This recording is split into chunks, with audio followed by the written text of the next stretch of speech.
ഇന്ന് നമുക്ക് പാണ്ഡവന്മാരുടെയും കൗരവന്മാരുടെയും ബാല്യകാലത്തേക്കൊന്ന് നോക്കാം. അവർ അസ്ത്രശസ്ത്ര വിദ്യകളൊക്കെ പഠിക്കുന്ന കാലം. ദ്രോണാചാര്യരാണ് ശരിക്കുള്ള ഗുരു. ദ്രോണാചാര്യരുടെ കീഴിൽ എല്ലാവരും പഠിക്കാൻ നിൽക്കുകയാണ്. പാണ്ഡവന്മാർ 5 പേരുണ്ട്, കൗരവന്മാർ 100 പേരുണ്ട്. ഇവരെല്ലാവരും ഈ അവരുടെ പഠനകാലത്ത് നടക്കുന്ന സംഭവങ്ങളെക്കുറിച്ച് വളരെ രസകരമായ ചില കഥകളുണ്ട്. ദ്രോണരുടെ ഏറ്റവും പ്രിയപ്പെട്ട ശിഷ്യൻ അർജുനനായിരുന്നു. കാരണം എന്താണെന്ന് വെച്ചാൽ, അർജുനൻ ദ്രോണരുടെ ഒരു നോട്ടത്തിൽ നിന്ന് പല കാര്യങ്ങളും മനസ്സിലാക്കും. ആ മനസ്സിലാക്കിയതെല്ലാം അർജുനൻ അപ്പാടെ ചെയ്യുകയും ചെയ്യും. ഒരിക്കൽ ഇവരുടെ ഒരു പരീക്ഷണം നടത്തി ദ്രോണാചാര്യർ, ശിഷ്യന്മാരുടെ കഴിവ് എങ്ങനെയുണ്ടെന്ന് അറിയാനായിട്ട്. ഒരു തവണ പറഞ്ഞു, ഇവരുടെ എല്ലാവരുടെയും കയ്യിൽ ഓരോ കുടം കൊടുത്തു.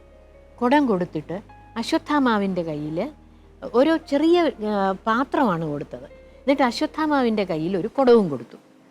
എന്നിട്ട് പറഞ്ഞു, ഈ എല്ലാവരും അവരവർക്ക് തന്നിരിക്കുന്ന കൊച്ചു കൊച്ചു പാത്രങ്ങളിൽ വെള്ളം നിറയ്ക്കണം. വെള്ളം നിറയ്ക്കാനായിട്ട് നിങ്ങൾ എന്ത് ചെയ്യും എന്ന് ചോദിച്ചു. ഓരോരുത്തർ വെള്ളം നിറയ്ക്കാനായിട്ട് പോയി. അപ്പോൾ ആ സമയത്ത് അർജുനൻ എന്ത് ചെയ്തു എന്നറിയോ? അർജുനൻ വരുണാസ്ത്രം എടുത്ത് എയ്തു കഴിഞ്ഞപ്പോൾ വെള്ളം ഇങ്ങനെ പൊങ്ങി ഭൂമിക്കടിയിൽ നിന്ന്, ഭൂമിയിലേക്കാണ് അമ്പെയ്യുന്നത്, അവിടെ നിന്ന് ഇങ്ങനെ ഫൗണ്ടൻ പോലെ വെള്ളം പൊങ്ങി വന്ന് ഈ ഓരോ ശിഷ്യൻ്റെയും കയ്യിലിരുന്ന ചെറിയ ആ പാത്രം മുഴുവൻ നിറച്ച് അവസാനം അശ്വത്ഥാമാവിൻ്റെ കുടം നിറയെ വെള്ളം. ഇത്രയും ഒരൊറ്റ അമ്പിൽ നിന്ന് അർജുനൻ സാധിച്ചു കൊടുത്തു. ദ്രോണാചാര്യർ ഉദ്ദേശിച്ചതും അതുതന്നെയാണ്. അർജുനന് ദ്രോണാചാര്യര് ഒരു പേര് കൊടുത്തു. എന്താണെന്നറിയോ? സവ്യസാചി. നമ്മളെപ്പോഴും അർജുനൻ്റെ പര്യായങ്ങൾ പറയുമ്പോൾ പല പേരുകളും ഉണ്ട് അർജുനന്. പക്ഷേ അതിൽ സവ്യസാചി എന്നുള്ള പേരിൻ്റെ അർത്ഥം 2 കൈകൊണ്ടും അമ്പെയ്യാൻ പറ്റുന്നയാൾ. അതുകൊണ്ടാണ് അർജുനന് സവ്യസാചി എന്നുള്ള പേര് കിട്ടിയത്. അപ്പോൾ ഇവർ ഇങ്ങനെ പഠിക്കുന്ന കാലത്ത് വലിയ വിശാലമായ ഒരു സ്ഥലമാണ്. അവിടെയാണ് ഇവർ ഓരോ വിദ്യകൾ പഠിക്കുന്നതൊക്കെ. അപ്പോൾ തൊട്ടടുത്തുള്ള ഒരു കാട്ടിൽ നിന്ന് ഒരു ചെറിയൊരു പയ്യൻ വന്നു. ഏതാണ്ട് അർജുനൻ്റെയൊക്കെ പ്രായം വരുമായിരിക്കും. അങ്ങനെയുള്ള ഒരു പയ്യൻ വന്ന് ദ്രോണാചാര്യരുടെ അടുക്ക വന്ന് നമസ്കരിച്ച് ദ്രോണാചാര്യർ ചോദിച്ചു, എന്താ നിൻ്റെ പേര് എന്ന് ചോദിച്ചപ്പോൾ പറഞ്ഞു, എൻ്റെ പേര് ഏകലവ്യൻ എന്നാണ് എന്ന് പറഞ്ഞു. അപ്പോൾ എന്താണ് നീ വന്നതിൻ്റെ ആവശ്യം എന്താണ് എന്ന് ചോദിച്ചു. എനിക്കും അങ്ങ് പഠിപ്പിക്കുന്ന വിദ്യകളൊക്കെ എനിക്കും പഠിച്ചാൽ കൊള്ളാമെന്നുണ്ട്, എന്നെയും കൂടെ ശിഷ്യനാക്കാമോ എന്ന് ചോദിച്ചു. അപ്പോൾ ദ്രോണാചാര്യർ പറഞ്ഞു, ക്ഷത്രിയകുമാരന്മാർ പഠിക്കുന്ന സ്ഥലത്ത് കാട്ടുരാജാവിൻ്റെ മകനാണ്, നിഷാദ രാജാവിൻ്റെ മകനാണ് ഏകലവ്യൻ. അതുകൊണ്ട് കാട്ടുരാജാവിൻ്റെ മകന് പഠിക്കാനായിട്ട് സാധിക്കില്ല. നിങ്ങൾ രണ്ട് കുലത്തിലുള്ളവരാണ്, ഒരാൾ താഴ്ന്ന ഇതിൽപ്പെട്ടതാണ്. അതുകൊണ്ട് രാജകുമാരന്മാരുടെ കൂടെ നിനക്ക് പഠിക്കാൻ ഒക്കില്ല, നിന്നെ ഞാൻ പഠിപ്പിക്കില്ല എന്ന് പറഞ്ഞു. വളരെ ആഗ്രഹത്തോടുകൂടി. വിദ്യാർത്ഥി എന്ന വാക്കിൻ്റെ അർത്ഥം തന്നെ വിദ്യ അർത്ഥിച്ച് ചെല്ലുന്നവനാണ്. നമ്മൾ അങ്ങനെ വേണമെന്നാണ് പറയുന്നത്. അങ്ങോട്ട് ചെന്ന് അധ്യാപകൻ്റെ അടുക്കൽ നിന്ന് വിദ്യ പഠിക്കണം. അതാണ് വിദ്യാർത്ഥി എന്നുള്ള പേര് കിട്ടിയിരിക്കുന്നത്. അങ്ങനെ ആവശ്യമോ ആ മനസ്സിൻ്റെ ആവശ്യം നിറവേറ്റാൻ വേണ്ടി ചെന്ന് ചോദിച്ചിട്ട് ഗുരു നോ പറയുകയാണ്, പറ്റുകയില്ല എന്ന് പറഞ്ഞപ്പോൾ നിരാശനായിട്ട് ഏകലവ്യൻ തിരികെ പോയിട്ട് എന്ത് ചെയ്തു എന്നറിയോ? ഏകലവ്യൻ എന്നും ഇവർ അസ്ത്രശസ്ത്ര വിദ്യകൾ പഠിക്കുന്ന ആ സ്ഥലത്ത് അതിന് ചുറ്റുമായിട്ട് ഇങ്ങനെ മരങ്ങൾ നിറഞ്ഞ് നിൽപ്പുണ്ട്. ആ മരത്തിൻ്റെ മുകളിൽ കയറിയിരുന്ന് ഈ ദ്രോണാചാര്യർ പഠിപ്പിക്കുന്ന എല്ലാ വിദ്യകളും പഠിക്കും. അവിടെ ഇരുന്ന് പഠിച്ചിട്ട് എന്ത് ചെയ്യും? സ്വന്തം വീട്ടിൽ ചെന്നിട്ട് അവിടെ ഒരിടത്ത് മണ്ണുകൊണ്ട് ഒരു ദ്രോണാചാര്യരുടെ പ്രതിമയുണ്ടാക്കി വെച്ചിട്ട് അതിൻ്റെ മുന്നിൽ നിന്നാണ് ഇതെല്ലാം പരിശീലനം നടത്തുന്നത്. എന്തെല്ലാം വിദ്യകൾ ദ്രോണർ രാജകുമാരന്മാർക്ക് കാണിച്ചു കൊടുത്തുവോ അതെല്ലാം മനസ്സിലാക്കി ഹൃദിസ്ഥമാക്കി ഏകലവ്യൻ വന്ന് അവിടെ നിന്ന് അത് പ്രാക്ടീസ് ചെയ്യും.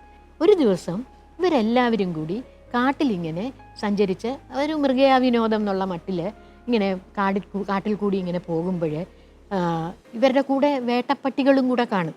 കുറച്ചു നേരം കഴിയുമ്പോഴേക്കും വല്ലാതെ ഒരു മോങ്ങുന്ന സ്വരത്തിൽ ഈ പട്ടി ഇങ്ങനെ നാക്ക് വെളിയിലേക്ക് ഇട്ടിട്ട് ഈ ശബ്ദം ഉണ്ടാക്കിക്കൊണ്ട് ഇവരുടെ അടുത്തേക്ക് ഓടിയെത്തുമ്പോൾ നോക്കുമ്പോൾ എന്താ, ഈ പട്ടിയുടെ വായിലേക്ക് ഒരേ സ്ഥാനത്തേക്ക് 7 അസ്ത്രം ഒന്നിച്ചു വന്ന് തറച്ചു നിൽക്കുന്നു. ഇത് കണ്ടപ്പോൾ ദ്രോണാചാര്യർക്ക് അതിശയമായി. ഇതാരാ ഇത് ചെയ്തിരിക്കുന്നത്? ഈ വിദ്യ ആർക്കറിയാം ഇവിടെ? അർജുനനല്ലാണ്ട് ഈ വിദ്യ ഞാൻ ആരെയും പഠിപ്പിച്ചിട്ടില്ലല്ലോ. പിന്നെ ഇതാരാണ് ഇത് ചെയ്തത് എന്നറിയാനായിട്ട് ഇവർ ഈ പട്ടിയുടെ പുറകെ പോയി. എന്നിട്ട് പട്ടി തിരിച്ച് കരഞ്ഞുകൊണ്ട് പോവുകയാണ്. അപ്പോൾ പട്ടിയുടെ പുറകെ ഇവരെല്ലാവരും ചെല്ലുമ്പോൾ കാണുന്നത് എന്താണ്? ഒരു ചെറുപ്പക്കാരനായിട്ടുള്ള ഒരു നിഷാദകുമാരൻ പിന്നെ അവിടെ നിന്ന് ഇങ്ങനെ അമ്പ ചെയ്തുകൊണ്ട് ഇരിക്കുകയാണ്. അപ്പം ഇവരെല്ലാവരും ചോദിച്ചു, നീ ആരാണ്? നീ ചോദിച്ചു, ഞാൻ ഏകലവ്യൻ. അപ്പം ആ പ്രതിമ കണ്ടു. ഇതാരാ ഇത്? ഇതെൻ്റെ മാനസ ഗുരുവാണ്. അപ്പം നോക്കുമ്പോൾ എന്താ, ദ്രോണാചാര്യരുടെ പ്രതിമയാണത്. അപ്പം ദ്രോണാചാര്യരെ അതിശയിച്ചു പോയി. ഞാനറിയാതെ എങ്ങനെയാണ് ഞാൻ നിൻ്റെ മാനസ ഗുരുവായത് എന്ന് ചോദിച്ചു. അപ്പം പറഞ്ഞു, എനിക്ക് വലിയ ആഗ്രഹമായിരുന്നു. ഞാൻ അങ്ങയുടെ അടുത്ത് വന്നപ്പോൾ അങ്ങ് എന്നെ പഠിപ്പിക്കില്ല എന്ന് പറഞ്ഞില്ലേ, അന്ന് തൊട്ട് ഞാൻ ഈ വിദ്യകളെല്ലാം മനസ്സിലാക്കി അങ്ങയുടെ പ്രതിമയുടെ മുമ്പിൽ, അതായത് ആ സാന്നിധ്യം വേണം, ഗുരുവിൻ്റെ സാന്നിധ്യത്തിൽ വിദ്യ പഠിക്കണമെന്നുള്ളത് ഈ പയ്യൻ്റെ ആഗ്രഹമാണ്. അതുകൊണ്ട് അങ്ങയുടെ സാന്നിധ്യത്തിൽ ഞാനിതെല്ലാം ചെയ്ത് ശീലിക്കുകയായിരുന്നു എന്ന് പറഞ്ഞു. അപ്പോഴേക്കും ദ്രോണർക്ക് മനസ്സിലാവും, ഈ പയ്യൻ അപാര കഴിവുകളുള്ള ആളാണ്. ഇവൻ ഈ രീതിയിൽ പോകുകയാണെങ്കിൽ ചിലപ്പോൾ അർജുനനെ വെല്ലുന്ന ആളായിരിക്കും. അത്രയ്ക്ക് മിടുക്കനാണല്ലോ എന്ന് വിചാരിച്ചു. അപ്പം ദ്രോണാചാര്യർ എന്ത് ചെയ്തു എന്നറിയോ? അദ്ദേഹത്തിൻ്റെ മനസ്സിലും ഉള്ളിൻ്റെ ഉള്ളിൽ അർജുനനെ വെല്ലുന്ന ഒരു മനുഷ്യരും പാടില്ല എന്ന് ഗുരുവിൻ്റെ ഒരു മിഥ്യാ അഭിമാനം എന്ന് വേണമെങ്കിൽ പറയാം, അഹങ്കാരം എന്ന് പറയാൻ വേണമെങ്കിൽ, അദ്ദേഹത്തിൻ്റെ മനസ്സിൽ അങ്ങനെ ഒരു വിചാരമുണ്ട്. അതുകൊണ്ട് എന്ത് ചെയ്തു? ആട്ടെ, നീ എൻ്റെ അടുക്കൽ നിന്നാണ് വിദ്യയൊക്കെ പഠിച്ചതെന്ന് പറഞ്ഞു. ഏത് വിദ്യയെ പഠിക്കുമ്പോഴും ഒരു ദക്ഷിണ ഗുരുവിന് കൊടുക്കുമല്ലോ. നീ എനിക്ക് ഗുരുദക്ഷിണ തന്നിട്ടില്ലല്ലോ. അങ്ങ് എന്താണ് വേണ്ടതെന്ന് പറയൂ, ഞാൻ തരാം എന്ന് പറഞ്ഞു. ഉടനെ എന്നെ ദ്രോണാചാര്യർ പറഞ്ഞു, ശരി, നീ എനിക്ക് ഗുരുദക്ഷിണയായിട്ട് നിൻ്റെ വലത്ത് കൈയിലെ തള്ളവിരൽ എനിക്ക് തരണം. ഏകലവ്യന് ഒരു ഭാവവ്യത്യാസവും ഇല്ല. സ്വന്തം ഗുരു ആവശ്യപ്പെട്ടത് തൻ്റെ വലത്ത് കൈയിലെ തള്ളവിരലാണ്. ഞാൻ ഇപ്പം തന്നേക്കാം എന്ന് പറഞ്ഞ് എന്ത് ചെയ്തു? കാട്ടിലെ ഒരു വലിയ മരത്തിൻ്റെ ഒരു വലിയ ഇല ഇങ്ങനെ പറിച്ചെടുത്ത് അവിടെ വെച്ചോണ്ട് ഒരു അമ്പെടുത്തിട്ട് ആ അതിൻ്റെ വലത്തെ കൈ വെച്ചിട്ട് അതിൻ്റെ മുകളിൽ വെച്ചിട്ട് ഈ അമ്പ് കൊണ്ട് ഒരൊറ്റ വെട്ട്. തള്ളവിരൽ മുറിഞ്ഞ് ആ ഇലയിലിങ്ങനെ ഇരുന്നു. വേഗം തന്നെ അത് 2 കൈ കൊണ്ട് എടുത്തിട്ട് ദ്രോണാചാര്യരുടെ മുമ്പിലെ കാൽക്കൽ കൊണ്ട് വെച്ചിട്ട് സാഷ്ടാംഗം നമസ്കരിച്ചു. പ്രഭോ, എൻ്റെ ഗുരുദക്ഷിണ സ്വീകരിച്ചാലും എന്ന് പറഞ്ഞു. എന്തുകൊണ്ടാണ് ദ്രോണാചാര്യർ വലത്തെ കൈയിലെ തള്ളവിരൽ തന്നെ വേണമെന്ന് നിർബന്ധം പിടിച്ചതെന്നറിയാമോ? ഒരു വില്ലാളിക്ക് അല്ലെങ്കിൽ ഒരു അസ്ത്രശസ്ത്ര വിദ്യ പഠിച്ച ഒരാൾക്ക് തള്ളവിരലില്ലെങ്കിൽ അമ്പെയ്യാൻ പറ്റിയില്ല. കാരണം വില്ല് കുലച്ച് ഞാൻ വലിച്ച് അമ്പ് തൊടുത്ത് വിടണമെങ്കിൽ തള്ളവിരലില്ലാതെ എങ്ങനെയാണത് ചെയ്യാൻ സാധിക്കുക? അപ്പോൾ ഇനി മേലാൽ ഏകലവ്യൻ ഈ വിദ്യ ചെയ്യരുത്, ഇല്ലെങ്കിൽ ഇനി മേലാൽ ഏകലവ്യൻ അമ്പും വില്ലും എടുക്കരുത്. അത് കഴിഞ്ഞിട്ടാണെങ്കിലും ദ്രോണാചാര്യർ അർജുനൻ്റെ മിടുക്കും സാമർഥ്യവും വൈദഗ്ധ്യവും ഒക്കെ പ്രകടിപ്പിക്കാനായിട്ട് ഒരുപാട് അവസരം കൊടുത്തിട്ടുണ്ട്. ഒരിക്കൽ ഒരു ആറ്റിൻ്റെ കരയിൽ ഒരു മരത്തിൽ ഒരു കുരുവി ഇരിപ്പുണ്ടായിരുന്നു. ആ കുരുവിയെ അമ്പെയ്യാനായിട്ട് ഓരോരുത്തരോടും പറഞ്ഞു അമ്പെയ്യാനായിട്ട്. എല്ലാവരും ഇങ്ങനെ അമ്പെയ്യാനായിട്ട് വന്ന് നിൽക്കുമ്പോൾ ചോദിക്കും, കാട് കാണാമോ? കാണാം. ആറ്റിൻ്റെ വെള്ളം ഒഴുകുന്ന കാണാമോ? കാണാം. ആറ്റിൻ്റെ അടുക്കലെ മരം കാണാമോ? കാണാം. കുരുവിയെ കാണാമോ? കണ്ടില്ല. ബാക്കിയുള്ളതെല്ലാം കാണും, കുരുവിയെ കാണുന്നില്ല.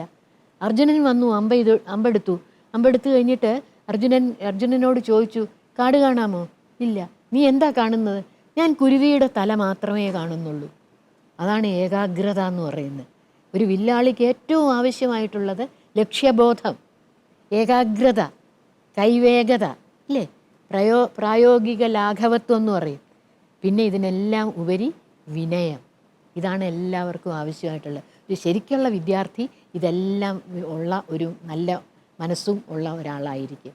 അങ്ങനെയുള്ള ഒരു വിദ്യാർത്ഥിക്ക് ഈ ഗുരു പഠിപ്പിക്കുന്നത് മുഴുവനും ഉൾക്കൊള്ളാനും പ്രാവർത്തികമാക്കാനും പറ്റും.